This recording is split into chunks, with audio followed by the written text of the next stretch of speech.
Number 5 in my medicinal mini garden series is marshmallow. Yes, marshmallow, guys. And if you're wondering, is that fluffy white marshmallow candy that we use to roast over campfires or make s'mores out of? Yes, it was originally from the marshmallow plant. But before we get started, let's take care of a little yard work. If you are new to the channel, welcome, welcome, welcome. Thank you so much for coming and hanging out with me today in my garden. I really do appreciate each and every one of you all. Take a second and subscribe to the channel. Turn on that notification bell so you won't miss anything. And if you all just saw that fly past me, that was a bee. And I'm only mentioning it for some reason. The Scaredy Cat Gardener is not afraid of bees and wasps. I used to catch bees by hand. I know, it's crazy. At any rate, to my returning subscribers, thank you so much for coming and hanging out with me once again. And to my channel members, thank you so much from the bottom of my heart. Now, for our next yard work, I just want to let you all know we are talking about medicinal plants. And because of that, I wanted to make sure everyone knows I am not a doctor, a dietitian, a nutritionist, or an herbalist.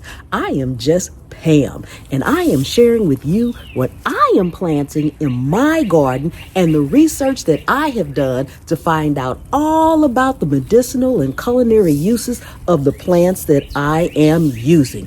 Please consult your physician if you have dietary restrictions or you need to find out more information whether you can use this or not. Do your own research. Okay, now, marshmallow. Isn't that a beautiful flower? Marshmallows originally were made from the sap of the marshmallow plant. Now, in the 19th century, the French incorporated cornstarch to speed up the process and to form it more like what we know it today. However, the marshmallows that you see in the grocery stores and that we buy in bags, they're not made from the marshmallow plant anymore. They're actually made from gelatin that has also had added cornstarch, sugar, water, mixed in with the gelatin to form what you buy in the store as marshmallows. And then there's a whole nother process in actually getting them to look like what you see in the store that you buy to roast over your campfire or make s'mores out of or just eat. So the original ones, and you still can make your own marshmallows from the sap in the marshmallow root. The actual plant of marshmallow is native to parts of Europe, North Africa, as well as Asia. It typically grows in marshy type areas and very, very damp areas. They produce white flowers that look like these. They're actually kind of reddish or pinkish white incorporated together, and their leaves and stems, I don't know if you can see it on there, but they're also quite fuzzy.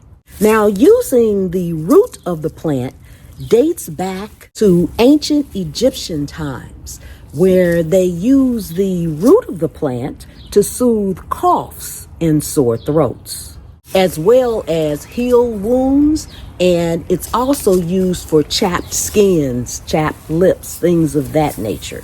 When it comes to culinary uses of marshmallow, not outside of an actual marshmallow, the Romans, Chinese, Egyptians, and Syrians use marshmallow as a source of food.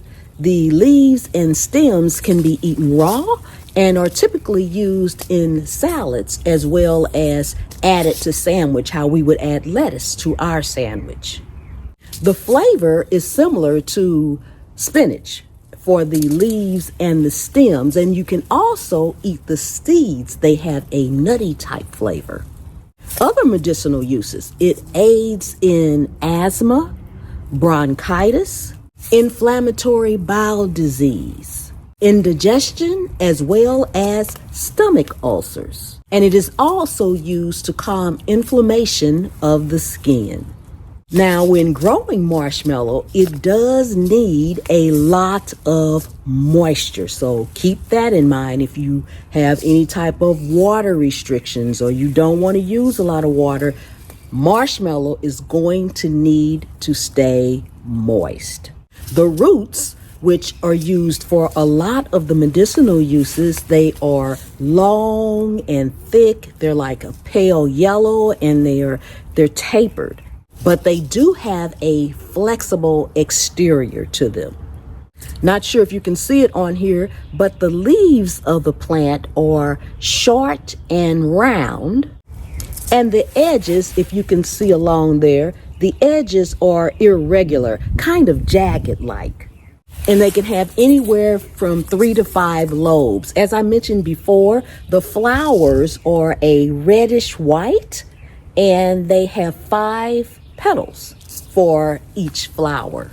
Now, the whole plant, the entire plant, is filled with mucilage, which is sort of a gelatin type substance. The leaves and the stems are also soft and kind of velvety.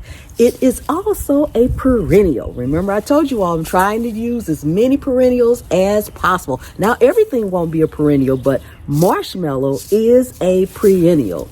And you can also candy the roots. So the roots are one of the main things out of marshmallow. So because it is a perennial, that means it's going to continue to come back anywhere from 2 to 3 or more years. So if you want to harvest the roots for medicinal purposes, to eat, whatever you may want to use the roots for, be sure to plant enough so that you can harvest some and some can continue to be perennial. Because if you harvest the roots, it's not coming back because, well, you took it up. I'm just saying.